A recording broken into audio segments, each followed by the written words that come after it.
It is good to be with you the third Sunday of Advent.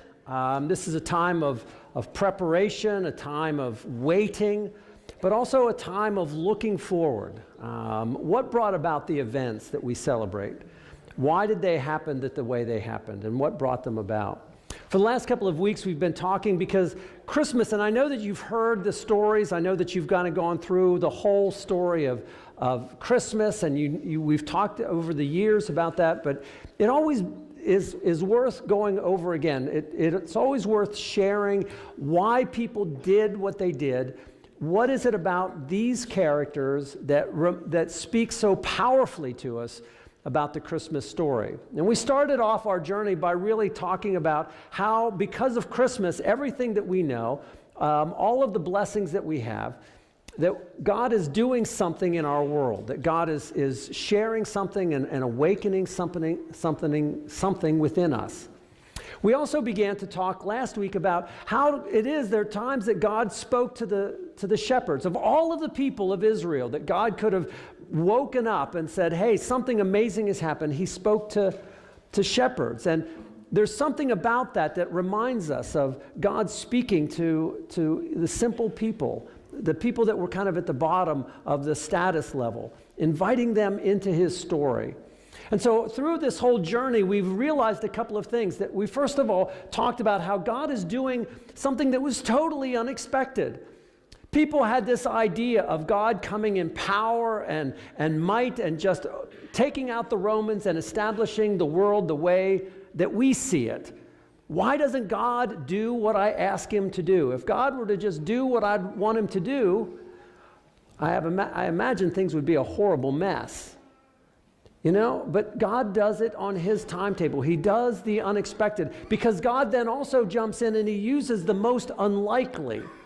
So if you're sitting there today kind of wondering whether God has passed you by, whether you really do have a ministry that's kind of taking root in your heart, if God can use shepherds that are out with the sheep, he can use people like us, and he wants to use people like us. You have a ministry within you. So we know that God is doing the unexpected because he's using the most unlikely in order to reveal the unimaginable. And we talked about how what differentiates Christianity from everything else is that God is writing himself into our lives. The creator of the universe, the creator of all life, the one that thought up heaven and earth, that created light out of darkness, said, I want to write myself into this story. This is what causes us to sing these joyful songs. These are the things that remind us that life, no matter what you're going through right now, life is good. As a matter of fact, Paul captured that best when he said in 1 Corinthians chapter 2, he said, it is written that no eye has seen and no ear has heard and no human mind has conceived the things that God has prepared for those who love him. And these are the things that God has revealed to us by his Spirit. God has good things ready for us. But you know what happens to each and every one of us? We get sidetracked, don't we? Right? I mean, we're ready for Christmas. And then Christmas comes and it all goes in the box again. And somehow we go back to what? Normal life. Somehow we've gotten into this habit where we look at Christmas as something on the calendar to kind of get through. Have you ever said that? I just want to get through it. I just want to move past it. And we often fail to realize some of the beauty that's being offered to you. You know who, I don't know if you have a favorite painter. I don't have too many favorite painters, because to be honest with you, very few of them can I understand. But the one painter that I really love, because I can understand his work, is Norman Rockwell. Right? And that may seem sort of simplistic to you, but Norman Rockwell did not just capture American life. He didn't just capture, slices of America, but he tried to tell a story because of who we are. He captures part of what is real in order to reflect back to us who we really are. And so this morning I wanted to share one of my favorite paintings, especially this time of year. It's simply called Lift Up Thine Eyes. Right? I hope that comes across okay. I hope that you can see it okay. There's a couple of things that I want to draw your attention to about this painting. about what Norman Rockwell is trying to do that may escape you. The first thing that you obviously draw your attention to is you notice all of the people down here, right? And all of the people that he shows are kind of shuffling by. Obviously, they're passing by a huge cathedral, but they're passing by. And in this painting, everyone is kind of stooped over. There's a little bit of a bent to their back. Almost as if what he's trying to say is everyone here is weighed down. Now, some of them, I'm sure, are on their way to work. They've got briefcases. Maybe they're doing shopping. They've got appointments. But in all of this busyness, they're kind of hunched over. Nobody here is standing erect. They're kind of hunched over. They're kind of hurrying. They don't look at anybody. Their eyes are downcast. Their eyes are downcast from where they are to the ground below, so that all that they're really looking at is the passing concrete. They're looking at their shoes, and that's the world in which they live. But what's also interesting about this painting is that in the picture, this whole component with all these people takes up such a small part of the entire painting. And what Rockwell is trying to say is, how much of our lives do we miss? How much of our lives are just passing us by? We're going places, we're doing things much faster, and heaven knows that because of the internet and texting and cell phones, we can communicate faster than ever, but we have less time to spend with those that we love. And what Rockwell is saying, and this was several years ago, right, that most of our lives are spent from here down. And he's saying, lift up thine eyes. And look at what the rest of it is, the majesty of the architecture. And he also put in here, I don't know if you can see it, a number of doves that are kind of elevating. They're kind of flying upwards. There's more to this painting than even could fit on here. And Rockwell is kind of saying, how much of our lives have we missed? How much of your day is spent just going from one task to another? You're not the only one. I have so much to try and capture that, I get caught up in being a to-doer as well. And what he finally does is, in the midst of all of this, hurry, right here in the middle, you see the vicar and the guy that's helping. He's putting up on the marquee, lift up thine eyes. And he's trying to say, God is calling out to you, to people that are too busy to run around, of saying, lift up your eyes and look at the big story that is being told. This is the big story that we call Christmas. This is the story that God is telling us. And this is where we want to invite into our conversation people that can help guide us to understand, how do we change that? Maybe you're sitting there today going, that's not my problem, right? I'm not really that busy. I have a big picture. And if that's your case, then you need to be teaching that to the rest of us. But for the rest of us, we need to understand the Magi's story. I don't know about you, but I think all of us need, from time to time, we need guidance. We need inspiration, and we need a sense of wonder about life, because life can become so much about tasks and bills and schedules and obligations that we stop living the joyful, wonderful life. And I want you to think for a moment about Magi. Who were the Magi? How do we understand what the Magi were doing? Well, the Magi were people that were looking at the stars. And I don't know about you, but I go out at night from time to time, and there are a bunch of stars. And I'm not really good at this. Maybe you're better at it than I am. I can pick out two things: the Big Dipper and the Little Dipper. That's about it. That's about what I know, right? But these are people that looked for the movement of stars and the alignment with planets. And as a result of that doesn't happen very quickly. So these were people that were very patient and very intentional about looking at the surroundings, because they saw in the movement of the heavens and they saw in the movement of the seasons that God was doing things on a grand and glorious scale.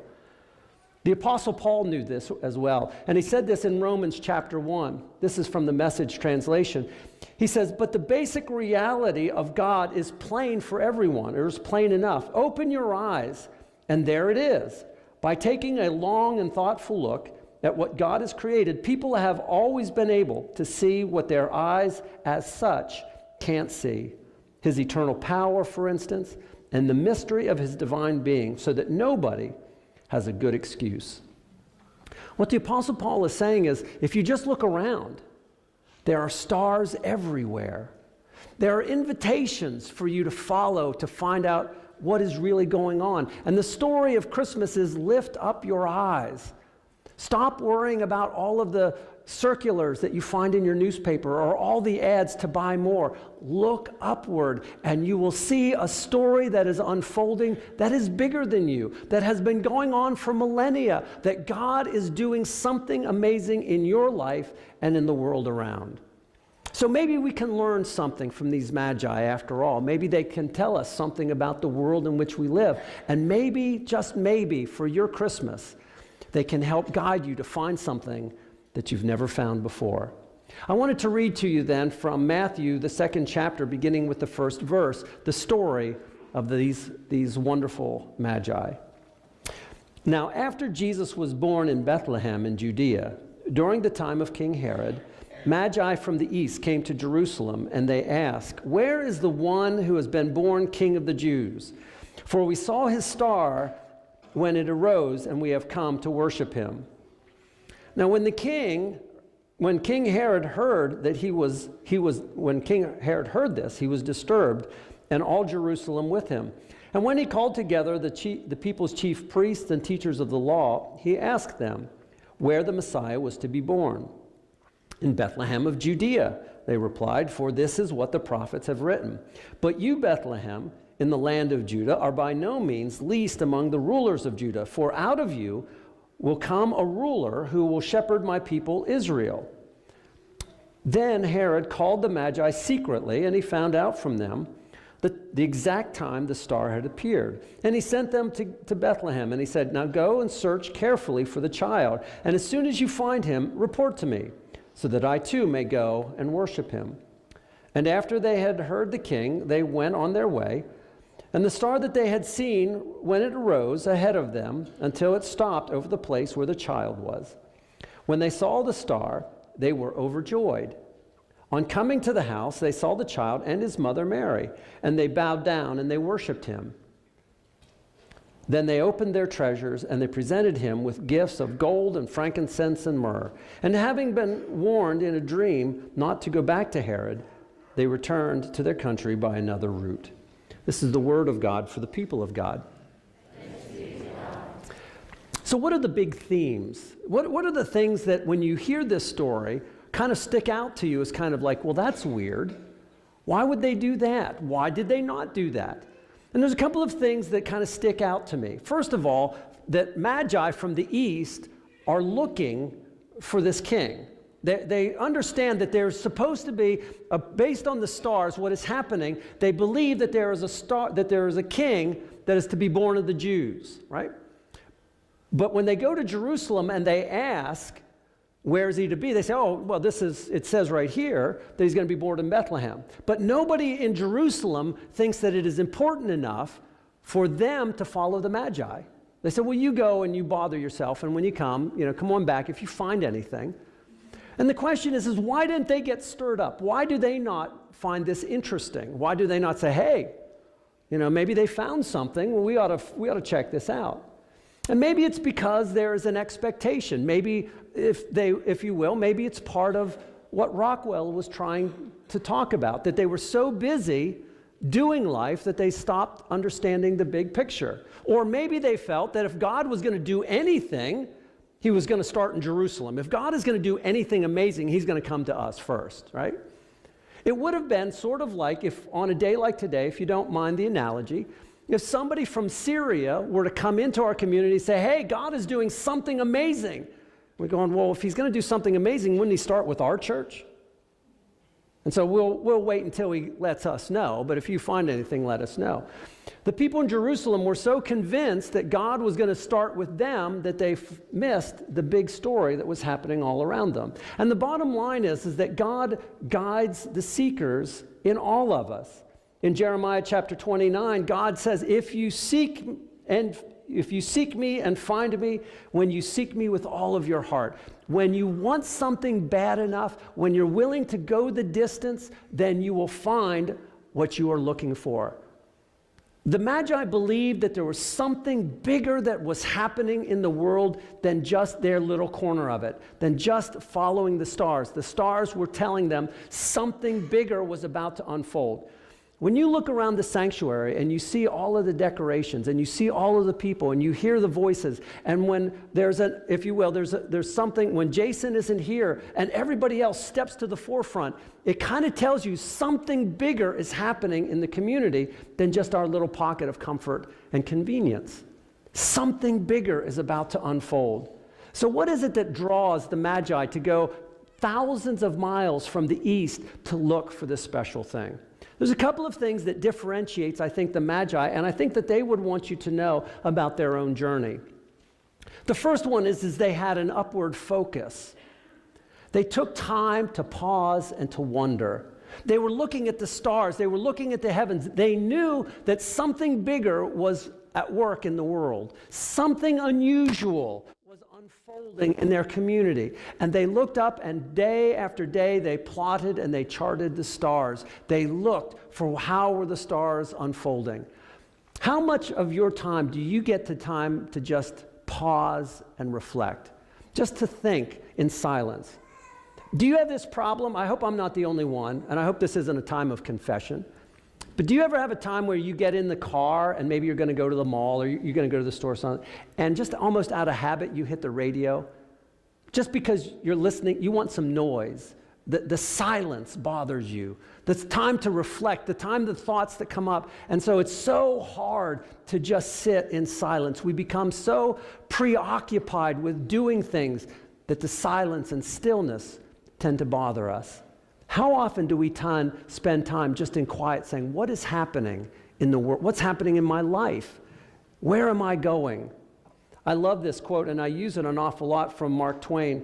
Mark Twain once said that the two best days are the days a person is born and the day they ask why.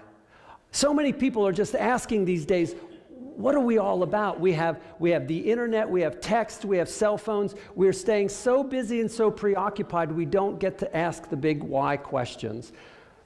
So how do we guide our path? Where is God calling you to something more? I think the wise men or the Magi had a couple of things that they used that might be of benefit to you. The first thing that they used to guide them is they had a star, outward circumstances. If you ever go out at night and you see all of the stars, and you see thousands of stars in the sky, how many times do you have thousands of stars that are inviting you to something more?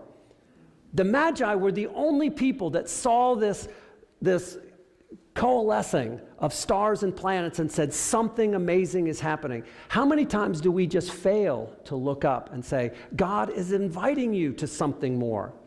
Have you ever had somebody come to you and say, hey, would you help me with this ministry?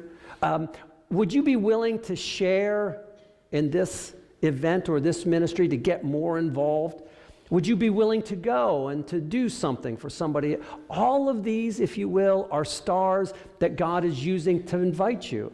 Are you willing to follow me? Are you willing to come ever deeper into what God has planned for us?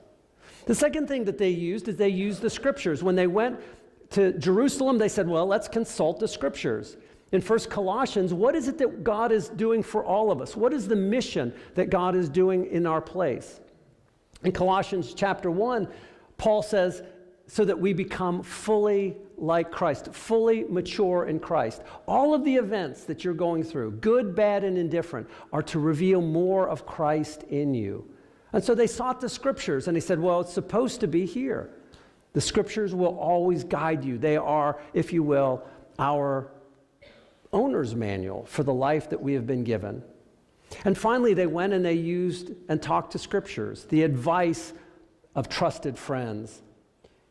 In Proverbs chapter 13, it says, walk with the wise and you will become wise. Seek the counsel of those that are around you. Is this really an invitation? Is God really doing something? Or are my emotions just being caught up? We all have stars that God is guiding you. He wants you to go from where you are to a deeper relationship. There are stars all around you inviting you.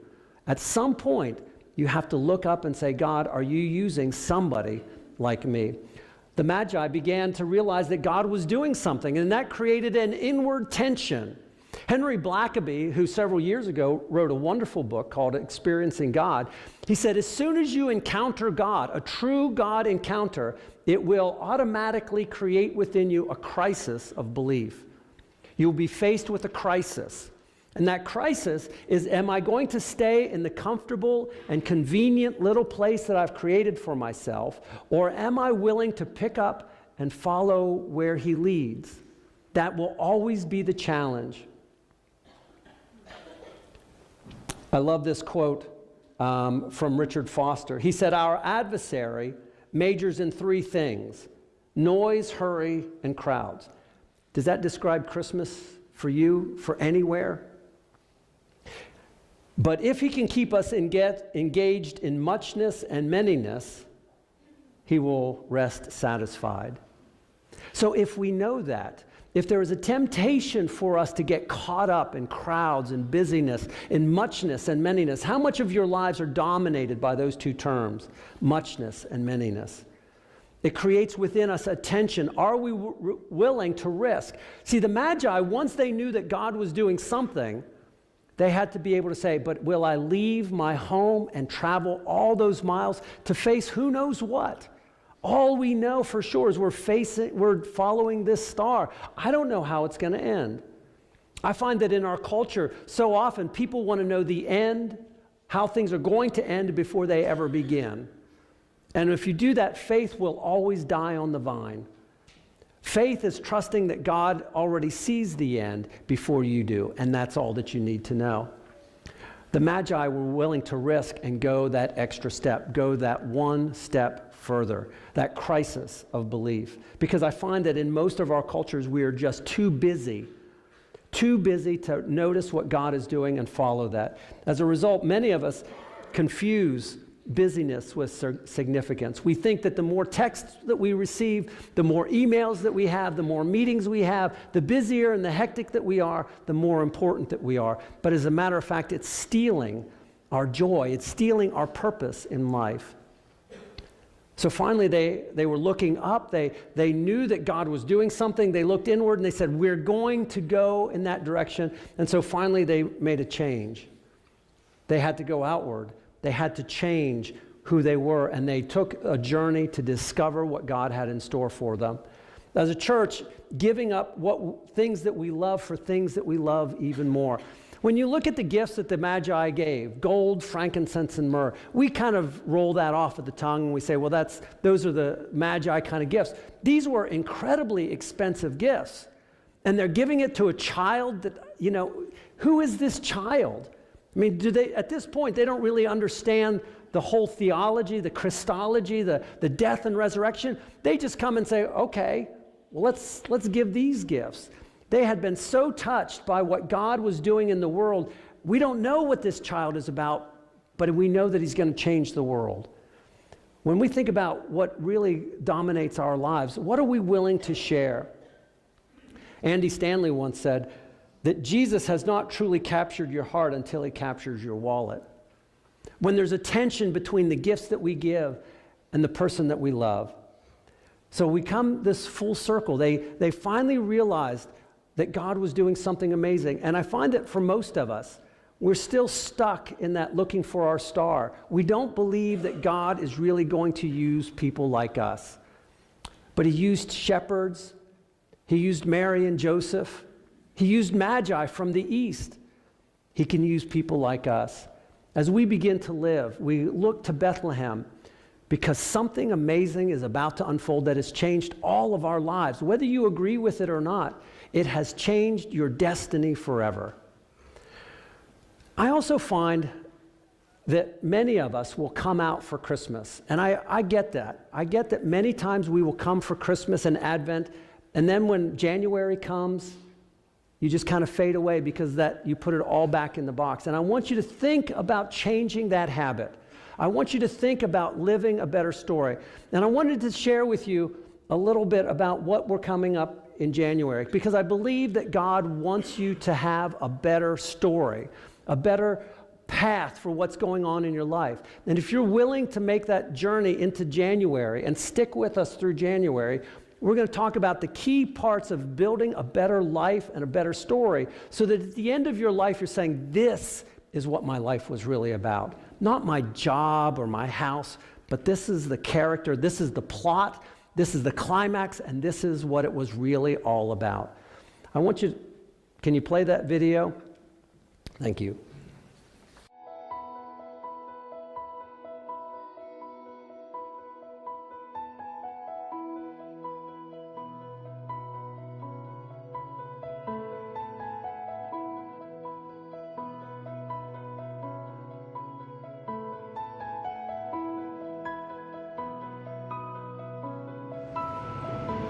I was afraid, I guess, of failing, maybe. I regret all the time I wasted, not saying yes to things. It's something I've always wanted to do since I was little.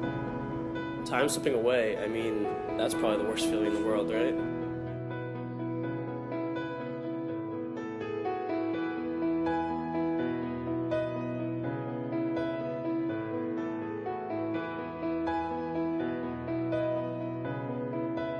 I've got loads of friends from different walks of life, and it's really hard to keep in touch with everyone. Up until recently, I was homeless. If I hadn't hurt the people that I had, maybe I wouldn't have been. I wanted to do so many things, but I can never seem to find the time. I did all the things that were like plan B. I just never did it.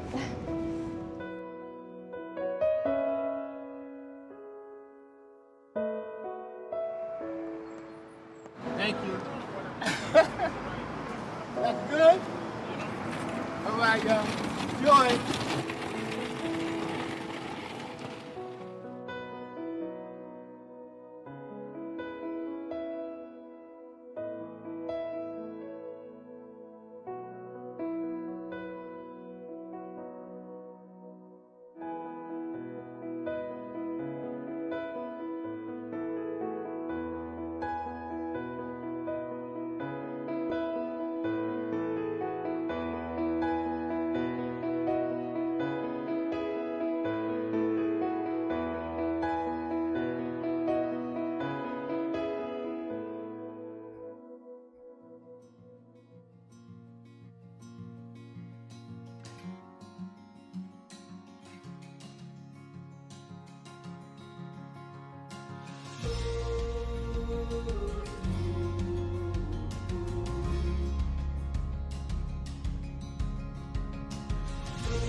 A clean board feels like where I want to be. Feels like where I want to go.